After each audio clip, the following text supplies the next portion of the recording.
On March 6th, while speaking to reporters in the Oval Office, U.S. President Donald Trump stated that Washington had made significant progress with both Ukraine and Russia in recent days regarding resolving the conflict in Ukraine.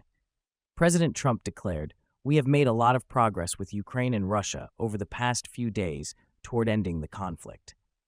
The U.S. president affirmed that quickly ending the conflict would mean that nuclear weapons would not be necessary. He emphasized that during his first term, he had made significant progress in negotiations with Russia aimed at reaching a nuclear disarmament agreement. However, Trump did not share details about the progress he and his team had made in resolving the Russia-Ukraine conflict. This statement came on the same day that Ukrainian President Volodymyr Zelensky announced that U.S. and Ukrainian officials would hold negotiations in Saudi Arabia next week. Also, on March 6th, the U.S. Secretary of the Treasury announced that Washington was ready to impose comprehensive sanctions on Russia to pressure Moscow into negotiations. This statement came shortly after Reuters reported that the White House was considering easing some sanctions on Russia as part of a deal to end the Ukraine conflict. Speaking at the Economic Club of New York, a Trump administration official criticized former U.S. President Joe Biden for imposing weak sanctions on Russia and asserted that the current administration was prepared to take stronger measures to gain leverage in upcoming negotiations.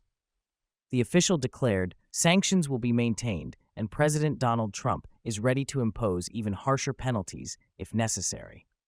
According to The Independent, on March 6th, the Trump administration faced a wave of criticism for its sudden policy shift toward Ukraine, appearing to be more accommodating toward Moscow. The reported sanctions relief plan emerged as the White House suspended military aid to Ukraine and halted intelligence sharing with Kyiv.